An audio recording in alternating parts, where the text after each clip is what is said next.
name is Kedar, Clarke, fashion stylist and image consultant and designer with Kiss Bespoke, and I am on the rise. Kedar, Kedar, Kedar. What is up? How are you? Good, good. You look lovely and you're all white. Thank you. We're going to talk a little bit about Kiss Bespoke today. Yes. But tell us a little bit about yourself. I'm sitting here with Kedar Clarke, guys. It's such an honor to be here and have this interview with him. And he's just been so open during this whole process of getting him on the show. So I'm so excited and I'm looking forward to our conversation. Good. So tell us about yourself. Who is Kedar Clarke? I always tell people that's the most generic question you could ask. Mm-hmm. And I personally hate it, but I'm going to answer it for you. Okay. Going back to hating it. Simply because it's almost like, we're forced to condense ourselves into one. Right. And I'm so eclectic. That's me. I'm a very eclectic guy. Mm-hmm. I love life. I feel as though Mm-hmm. each day should be lived doing anything that makes you happy. That's one of my biggest mottos. But what makes you happy though? Everything. Because you have like a gazillion followers on social media. Right. You name it, Facebook, Instagram, Twitter. You're everywhere. So what makes you happy? Because you can't sum you up into a little, Right. Can't do it into a Right. So what makes Kedar happy? What makes me happy is quiet time. Being able to reflect and enjoy the moment. Any moment that I'm in where I can quietly stop and say, wow, I'm here. That simple reminder always excites me and makes me happy. How has 2018 been treating you so far? 2018 has been amazing. It was a good fall from 2017, and then 2019 will be even better, but 2018 so far has been perfect. What are some of the things that you're working on this year? Well, this year I was able to launch my female line, Kiss Bespoke for Women. So I saw. Yes. And that's been really exciting. And this year, finally, after literally about 7 years in planning, I'm doing my first pop-up shop. Oh, wow. So Yes. what is a pop-up shop? How does that work? It's a retail store, but at the same time, it's not going to be a fixture. It's not going to be, Kedar is located here in Lyford at this plaza. It's going to be wherever I want to take the store. So whether we're here in Nassau or Harbor Island or Abaco, it's going to be a mobile store, a moving store, I should say. Just like that. So whenever you're popping up somewhere, you Right. let us know, and then we can come and we can shop and we can see, and we'll just make a whole event out of it. Exactly. How did you even think about that? See, this is what I mean. You're not. I can't sum you up into this. It's one word. How did you even think about the idea of a pop-up shop? Well, you have to be conceptual in regards to looking at the environment that you work in. I know for a fact worldwide pop-up shops is a norm, but you've seen kind of say bigger brands take themselves from let's say Saks Fifth Avenue store. They would come from whether they're on Fifth Avenue, New York, and then go in Brooklyn and do a pop-up shop, a temporary shop where you can take it to any environment. So it's always fun in terms of being creative like that too. And I sense that you're very international with your approach. You try to think out of the box. I do. At the same time, I'm very international conceptually with my thoughts, but I love home and I love this place simply because, and I always remind people, people are like, oh my God, the business you're in, there's no money in it, it's not going to work. Don't look at it for the money side, but at the same time, there is money here. Tons of money come here. People come to shop and experience what we have. And, talking about there's no money in it, I would have seen, and I'm sure you would have seen as well, there were certain posts that you would have done recently and, a few years ago where you would say, you remember growing up always wanting to just know that your career was in design. It would had something to do with fashion design, styling, all of that good stuff. But you always had persons in your ear trying to tell you, there's no real money in that. You can't make a real living off of that. How did you even deal with those thoughts and thinking this is something that I want to do and how do I make this work for me? The biggest lesson I've learned is the simple fact that everything is within your mind. It all starts within your own mind. There's nothing that anybody can do to change your mind if you are strong within yourself. So early on, I kind of built some strong walls around my mind that I couldn't allow anybody to deter me from that. And that's been the biggest challenge. Even some days I would pause and I'm like fighting within my own mind, you know. I built a fortress around my head and now I'm like fighting within myself. Like, is this the right time? Is this the right thing? Did you want to do this? And then I gotta pause and say, good luck. No, you got this. Let's go. I was just about to ask you though, has that ever worked against you? Because you know it can work for you. Yes. But has that block, that cement wall, ever worked against you? It has, like I said, and it does kind of frequently. But nowadays it's like it lasts for like 10 minutes. Okay. 10 minutes the most. When I start to fight myself, then I'm like, yeah, no. You start to fight yourself. Yeah, it's like no. Okay. Is this right? Should I wait? Do I need this? Can I afford it? But it's no longer that side of it. I've learned the power of just thinking things, writing them, and I should tell you the joy of how I've watched my life just change from just being so set on my thinking and what I allow in my space. That's another key thing. You can't allow certain people in your space, you know, because but how do you deal with that though? Because you have so much persons that follow you and that admire you and you know just want to be everything that is you. So how do you deal with that? The thing is, that's done from afar. That's beautiful. You can do a lot, but I can also put my phone down or put my computer down and you no longer exist. I even have family members who they're like, oh, I don't see you. And I'm like, yeah, I can't deal with the negative energy. And I have the right to control that. You know what I mean? I heard Oprah say a few years ago talking about the same thing in terms of allowing certain family members. You know, we think because it's family, because it's blood, we have to like accept their negativity or their mindset. If you grew up a certain way or this is how you think, that's not me. That's not my mindset. That's just yours. But what do you say to people who say, okay, I understand you, but you know, you think that you're better than me? You think that you have everything going for you, you know, it's getting to your head. How do you respond to that? I do have everything going for me. That's the sad part. I can't like help that person. Like I do. I'm sorry.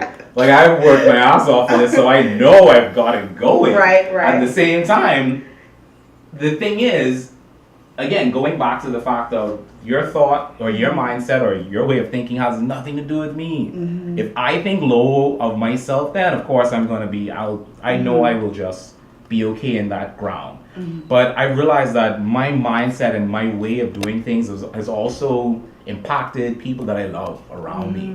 It's changed them. One, I'll point it out, my mom. My mom has always been like the safe mom, like, you know, do the good, get a good government job and, you know, and I love you. Not that I'm knocking your dream, but I want this for you because that's security. That's security. And that's a mom. But now she is just like let's go, let's jump off of cliffs. Right. Let's just live life because we can do it. Just yesterday she called, was like, I need a Mercedes Jeep. I saw it and I loved it. Let's get it.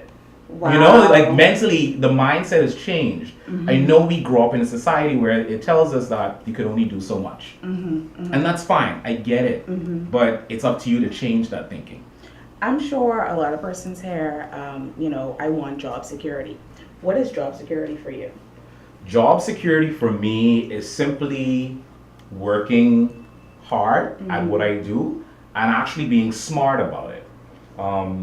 Working hard doesn't mean you have to get up every day at 3 o'clock in the morning and go to bed at 12 o'clock every night. That means you're hustling. I know a lot of people who are hustling. And it ain't making no sense. And they've been doing that for 14 years. And I'm like, you still bringing home the regular 175 that you could have been. And they hashtagging it, you know. Right, like hustler.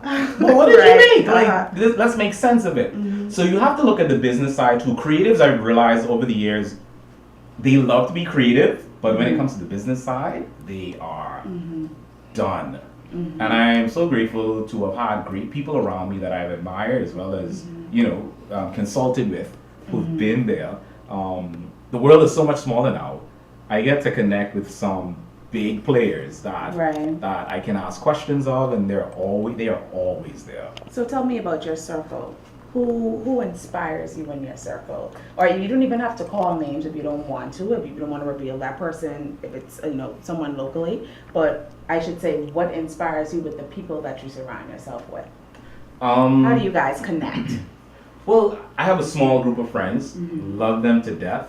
I think we inspire each other because it's always like, okay, you can't do anything less. Like, you know, I could shoot an idea to them as a group, and it's always like, that's too low. Right. Let's do something a bit bigger. Okay. You know, sometimes you start to think from what you see. How much money I got in the bank? Mm-hmm. Of course, you have to take that into consideration. Right. $200 in the bank. Let's think a $200 thought. Mm-hmm. You have to go beyond that because doors and walls open up all the time. Mm-hmm. That has been my biggest lesson in this journey. Mm-hmm. Whenever you go, and this is like, you know, hashtag. Whenever you go after what it is you want out of life, the door's always open for you. Like, just go after that. I swear to you, just go after that path. Don't say, I want to become a teacher, and then say, I'll become a teacher, but I'll braid hair today, and then I'll mop floors tomorrow. I'm not knocking that. Right. But if you want to become a teacher and you say, I'm going to study this, I'm going to go to schools, and I'm going to say, hey, can I be an intern for the summer or for the week? You go in that direction. I promise you, you will see things start to flourish and open up for you. But Kedar, you know, that sounds nice and fine and dandy. I'm gonna go after my dreams. Ooh, I'm gonna take off. Great.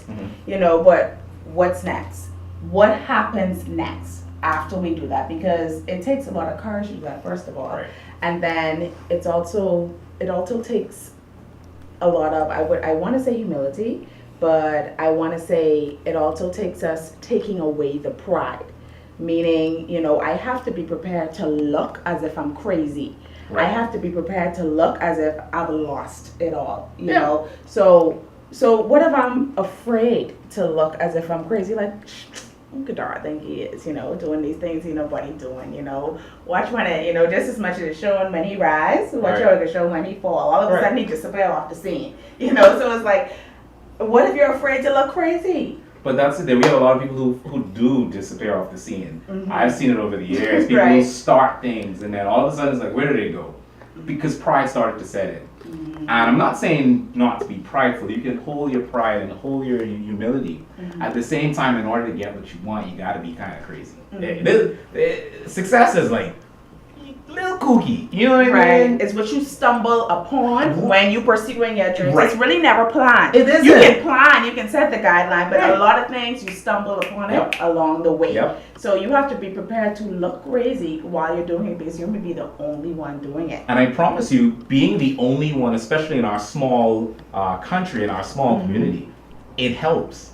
You know what I mean? I have spoken to people who would have wanted to do certain things, and I'm like, why don't you just go and volunteer at this place? You know, do your services for free today. Right. Think about it. Right. Like, I have a friend who does oh Lord, it's like some jewelry pieces that she does, and I was like, why don't you take a plane when you go? She has a family in a certain island, and I said, why don't you take the plane over there, stay with your family, go to the resorts there, tell them you want to leave your jewelry in the space. Wow. You know, you just want to leave it there. Tell them you don't want to make anything from the first set. You know, you'll come back in a few months' time. Right. She now has reoccurring orders with these hotels in this one island, high-end pieces. Wow. And it's just a matter of you kind of stepping out there at times. We don't want to do that. We want it to be kind of easy, or we need people to help us a bit. And if you're not helping us, we'll sit there. I know too many people who are like. But not only that, some people want to catch a free ride. Yeah, of course. You know, so what do you say to those people who are trying to catch a free ride? Move. You know, you like get away. What do you, and if I see it, if I can sense it, if I can really sense it, like no, boo. Like, what are you doing? No. Right. I literally ignore people. But do you have a lot of those people? Because I imagine that you do. There are quite a few, and they're in my inbox, and I'm sure they're watching this right now, and this is why I don't respond to you. I read it. I put you on read. Because if I'm reading that you just want to just go with it for free, I need someone, I will help anybody who is willing to go even a slight bit crazy. Just a little bit. I don't need you to drop your whole life. I just need you to sacrifice a little bit of something. If I see that, oh, trust me. It's happening right now within my circles. I have friends who are doing different businesses. Right. And I had a friend who called me the other day and was like, dude, do you know your hookup just got me $12,000? Calls me and is like, I have some money for you. You know, just as a retainer fee. Another friend, hey, I need this, I need that. I set each other up. My friends, we all do different things between Right. real estate, different businesses. So I feel as though even within our circles, it's almost like the new Bay Street Boys. Right. That's what they were. They were a group of friends who just helped each other out, each other's businesses. But we need more of that We today, do. though. We do. Everybody's trying to catch a free ride. Right. Everybody's trying to, like I heard another guest say, maliciously use people sometimes, and it's like, how do you think? You mentioned the mindset. Right. Do you think that starts with the mindset? Do you think it starts with the culture of today, or do you think it's just how some people are, or they pick it up from social media? I wouldn't say social media. It is really cultural, and it's really how we grow up. If, in all honesty, we see it all the time. If my mom didn't really graduate high school, I see graduating high school is not a big deal. Because in my house, this is the conversation. This is the culture of my environment. At the same time, talking about mindsets, think about all of the big politicians from the 40s and 50s and 60s who went off. They talk about being from Baintown and then boy of the soil, and then all of a sudden they're now LLQC, LLB, 44B, I don't know, It's like they're big. It's simply because they changed their environments. More than likely, they may have, some of them went to government high school at that time, which was the government high. Get it right. And within that culture of that school, their mindsets were changed. They realized that I can be a bit bigger. We can have more. And it's all about, once again, your environment. You have to mentally be prepared to change that. But we have people who are in an environment that seems a little bit controlled, or they feel a little bit contained, and they have this. I would say they're pregnant with a lot of dreams, and they feel like their destiny is so much bigger than where they are now. How would you advise them to move forward without offending anyone in their path? Because this desire is just burning so much. How do they deal with that? I would say this, and I love the fact that you use the concept of being pregnant. A lot of people are pregnant. Throw your own baby shower. I love it. And by saying that, I simply mean start to prepare everything. When a woman is pregnant, she knows she's about to have a baby. There's tons of stillbirths that happen. That should start discouraging people, and people should start saying, no, we ain't having a shower until the baby born. Or we're not having a shower until he at least one, because you have, crib death that happened. There's so much that can happen in the first year. And if they had that mindset, most people sit back and be pregnant and just wait it out because everyone's around them saying, well, kids just die. Right. SIDS happens. Right. Or you ain't even see the child yet, you didn't having a shower. Or you buying girl clothes, you so trust much the doctor. Exactly. So much what So if a woman did that, put yourself in that same mindset. If a woman did that, she would never prepare for this baby properly. This baby would come on a whim. Oh, baby born, let's go to let's go and buy some clothes today. No, you prepare in advance, months in advance, before you even see this child. And that's what a person in any environment should do. Start to pull yourself away. I had to do that in certain environments that I was in. The pull away. It may take 2-3 hours. Oh my God, I used to love the beach. Going to the beach was my big thing. Notepad. I've kept a journal / me writing reoccurring things for the past 14 years.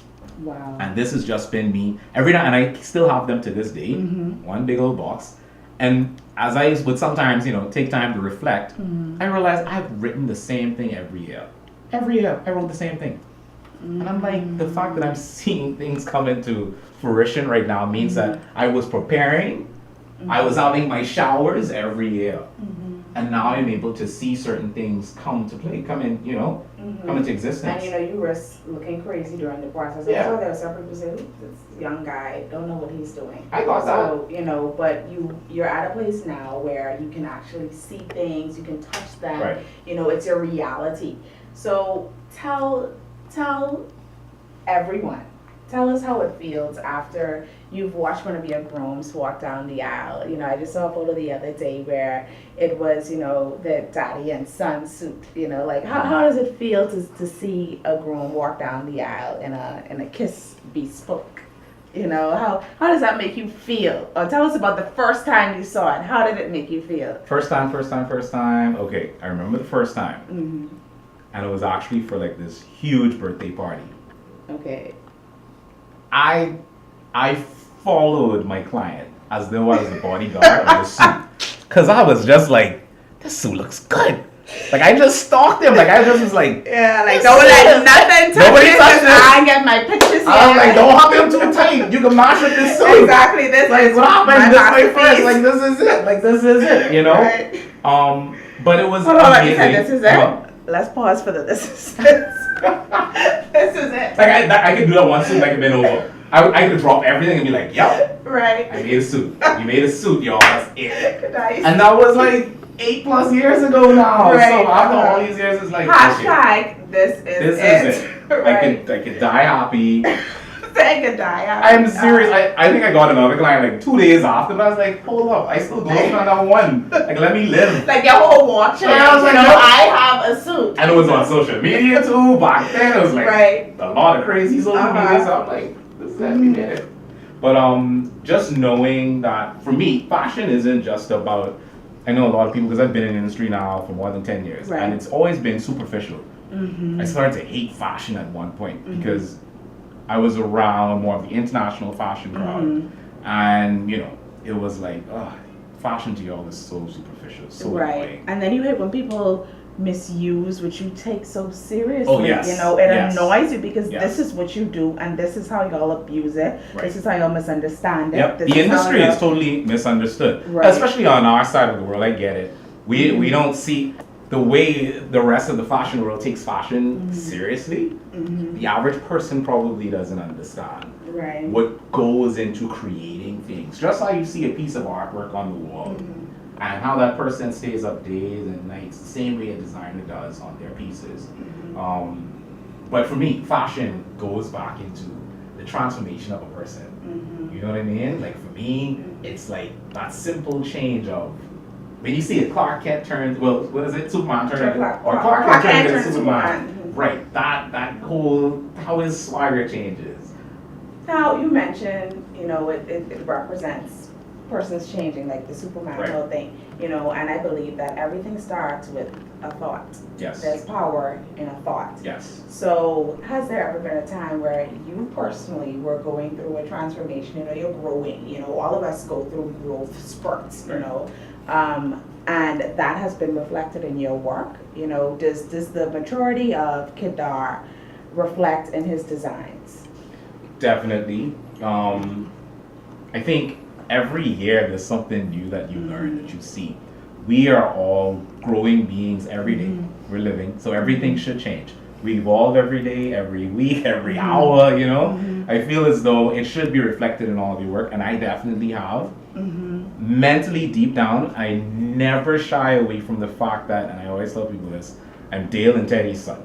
Right. I'm their little boy. I'm their Casey first, before anything else, before I receive any award, before I hear any accolades. I'm like, dude, no, I'm their little kid who's probably in the tree right now, about to like do something stupid because I was the only child for a long time. In my mind, I'm still that guy, no matter where I am. But the change, I do want it to reflect in my work as well as my personal growth. You know, always. Right. How do you deal with I would say dry spells, but difficult times? Because, you know, as we're trying to grow, we also go through a little bit of a dry spell. Sometimes we go through times where the ideas don't come as easily anymore. There are times when things just don't flow. The flow is interrupted.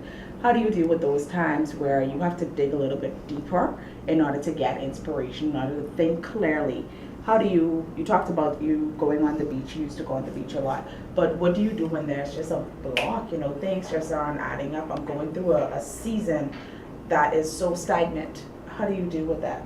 Or have you ever gone through I it? have. Okay. It goes back to that alone time. Whether you believe in God or not, I feel as though God is within each of us. That's the different mindset that I have. Definitely. So in knowing that He's within each of us, I know that I have to dig within myself. So it takes that time to be quiet. And for me, it's, oh my God. Can I tell you about months of silence? Like months of being jobless or moneyless and like having to dig so hard. Oh no, Kedar, you're not jobless. Oh. You're not moneyless. Oh. Not you. Can I tell you, like moments of, is this even worth it? Is life worth it? I mean, like questioning everything. And it's when you feel as though no one around you understands. You know, it really, really gets, it was hard. Right, and then you also have people who are trying to pull from you during those times. Yes. So, and you're trying to pull away because you have to refuel, you have to recharge, you have to do all these things to make sure that you have something to give back. You know, so would you say to just ask persons to respect the pull away? Yep. You know, is that... You have to be selfish. I can't pour into selfish you. Is You the have right to be word. selfish. Right. It's okay to be selfish. It's okay. As a mother, as you're a mother, you can't be and a wife, you can't be the best mother and wife. Right. If you can't be the best you first. Exactly. They need you. They don't need broken down, shabby running down you. Right. They need whole you. Right. I need nothing about this shabby. So Exactly. You gotta get you going first. Right. And it's okay again to be selfish. I know it in our community we love to say, well, this one's selfish and arrogant. Like, who do you think you are? Right. I got that a lot from, like, my parents would use the phrase, why are you being selfish? And I'm like, I have to be at this But moment. there are a lot of persons who misunderstand that. They And, do. you know, there are a lot of persons who may misunderstand you, Kedar. Right. You know, they may say, oh, you know, he's selfish, he's all in his head, like I said earlier. But you have to do that. You have to be that person in order to give back. And give back not to just anybody. Give back to your target market. Yes. Give back to the persons that are going to make it count. To the people that are going to grow your business. And let's talk about target markets. Do you have a target with your designs, with your suit line, with everything that you do? Do you have a specific target, or do you just kind of cater to everybody? I cater to everybody now. At the same time, it's still a targeted market. It's grooms and special events or anything along that line. At the same time, initially, you know, being an image consultant and personal shopper, I had just a high net worth clientele here in the Bahamas that I dealt with specifically. So, I mean, I always wanted to branch out. In my mind, I always wanted, I promise you, this sounds very morbid, right? But I think it's when Gianni Versace died, everyone at his funeral wore Versace. And I had this concept in my mind that I would have everybody at my funeral in something Kedar related. That is so It's cool. morbid I and love crazy, that. but Yeah. I will do it. I will do it. Right. So I'm not dying until everybody in the Bahamas has my piece. At this point now, we're at probably number 6. No, sorry. 542 suits. Wow. 542 suits. That is so good. So I'm like, we halfway there. We kind of there. Right. Give us some time. Right. But Kedar, please tell me. You mentioned that whole analogy just now with Versace. What made the target market that you have now with the grooms? Why did you want to zero in on that? How did you come to that conclusion? I have realized that, and with me, I love custom wear simply because I feel as though custom wear has always been like a high-end experience where you come in, you sit down with the designer. If you've ever been to any of the major fashion houses, the only people that get to sit down with the designers are typically like the actresses and the big celebrities who have that moment to sit down and intricately go over what they want. I love that feeling. And I wanted to give that to grooms especially, you know what I mean? That's their big day. That's their big day, and it's always like, okay, shake this rental suit off, we just dry clean it from 17 dudes and just park in the same suit, go wear this. But the gal gets to, sorry, I said gal, his fiance. There were 17 dudes. Right, far up in the seat of the pants, but you gotta this is your special day. Sorry. But you have to wear the same suit. You should have warned me before. Sorry.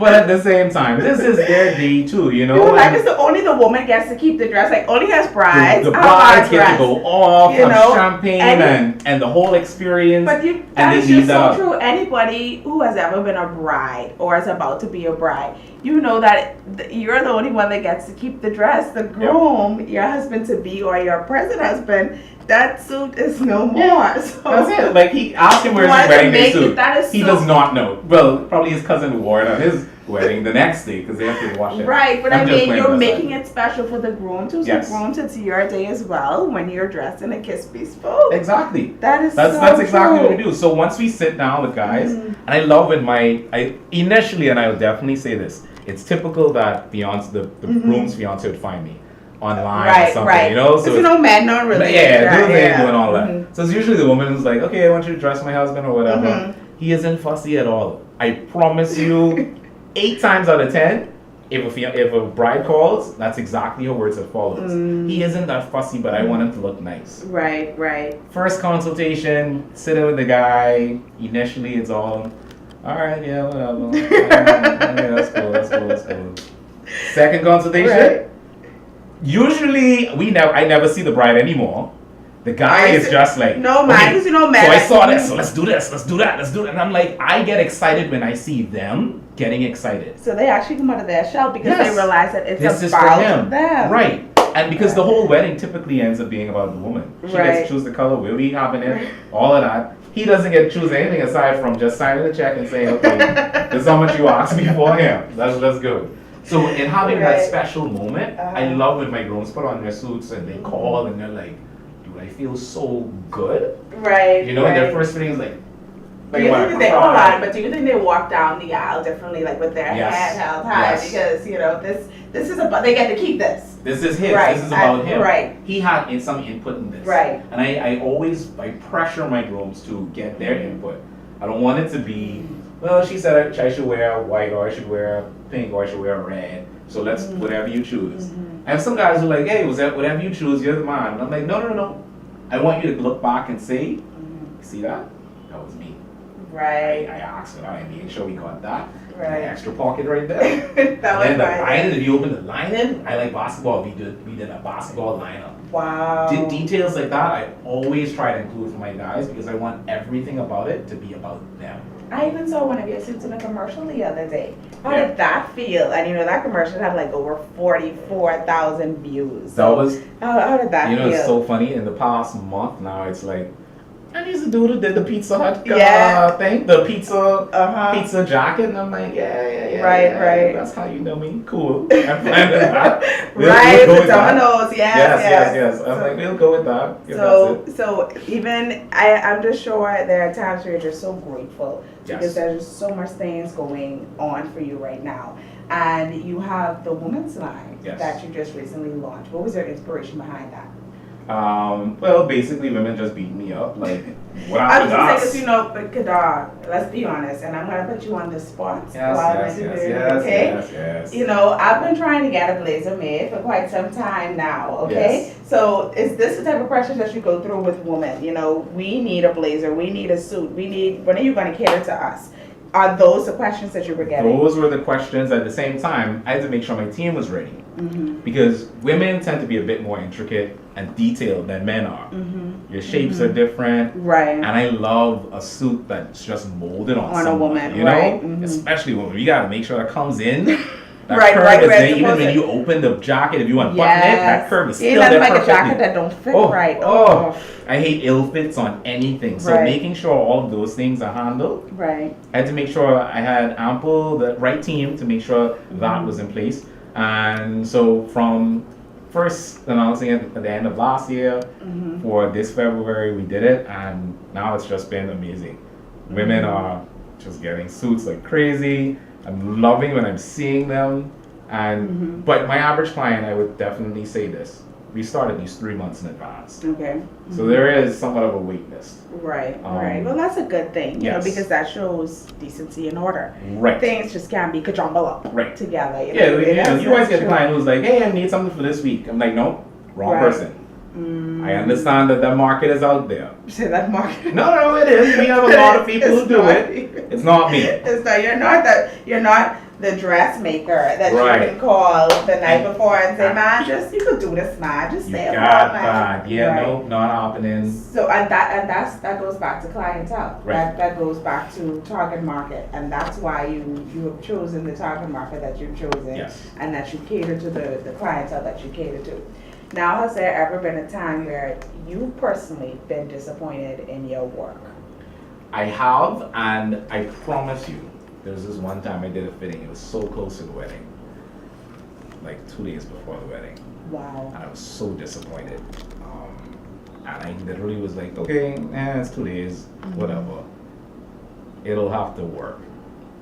I literally got my guys together, and we literally went in the shop at 10 o'clock at night. Didn't leave until the next morning, and I took a brand new suit because I'm like, that's not happening. Yeah, That's not happening. that's you. When people look at that, that's exactly. you. I know it was close to the time, but I'm like, And not so, happening. and the media is very unforgiving. Yes, social media is very unforgiving. At the same time, you can't allow yourself to be beat up by people. Right. Everybody doesn't understand the circumstances, Right. but I feel as though once you come in advance, we won't have that issue. Right. My right. clients, I have people are getting married in July. Their suits are finished. Mhm. You know, I give that ample time because I want to make sure everything is perfect. What do you pride yourself with in business? I mean, what is this one thing about you that you said, you know what, that's me? What is I mean, if you can pick one, I should say, because there may be several. We all have several things that we say, you know, this is what I'm going to stick to. Okay. This is what I live by. You know, I'm a very disciplined person. I plan ahead of time. I be careful in how I respond. You know, I'm very open when I'm dealing with persons. How do you? What are some of the things that you pride yourself in dealing with persons and in your business? I would definitely say, I guess, being authentically myself with my clients. I want never change. I don't want it to change. You know what I mean? I want my client to feel as though this is all about us. We're having this one-on-one. We're hanging. I don't want to be too uptight. Yes, this isn't a $20 transaction. Right. At the same time, I don't want you to feel as though you can't call when you need to. Right.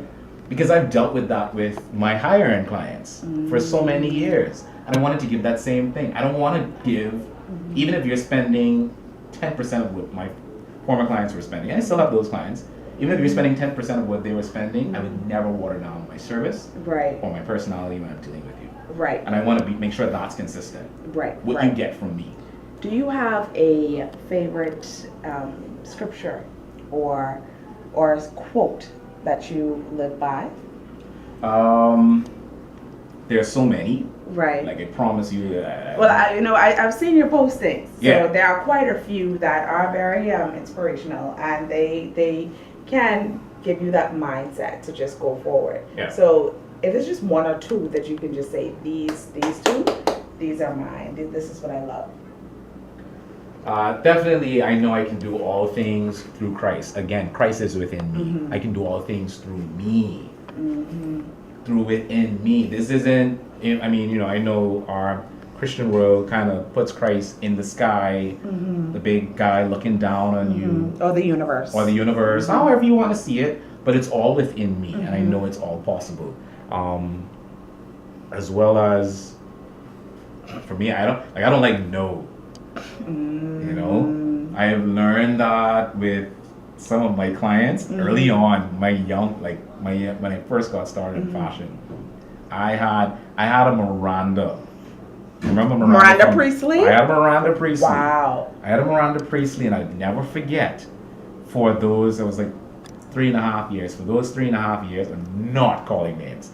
Those 3.5 years, I was like. And you know what it taught me? It really taught me that everything is possible. There is we love to say, no, it's impossible, it can't get done. Oh, trust me, it is. But then that's a time for you too as well. It's not, you can use that as an opportunity for personal growth. Yes. How can I look within myself and dig deep down to the Exactly. very bottom of my foot? It's all about digging for it. Right. And let me learn something about myself and dealing with this person or this type of client that I'm not used to dealing with. So it's also opportunities for growth. Yeah. Now I do have a very important question that I'm sure everybody wants to know. we must. Why am I laughing? No, at you? okay. This is very serious. Serious, okay? Right here. Are you the father of Northwest? Northland Saint, actually. Northland Saint, as well as Chicago. Are you serious? So you knew about Kylie's pregnancy all this We time? knew about this. This is a family secret. We have to keep our secrets. Okay. So you mean you didn't take the baby people seriously? You didn't think we wanted to know? No, I mean, we can't tell you all everything. Then TMZ could be down here, But how down B Street, and then you don't need TMZ and B how does it Street. make you feel when Kanye is in pictures? This is a three-way thing. You don't even understand this. Okay, so Kanye, Kim, and I have these kids. This is just real. This is real life. Okay, all right. You Now expect me to crack, but it's not gonna happen. These are my children. look into the camera, please, and please tell everybody that. Actually, I want you to answer a question. Mm-hmm. Would you say that as Kedar Clarke Kiss a Bespoke, that in 2018 you are on the rise? I am definitely on the rise.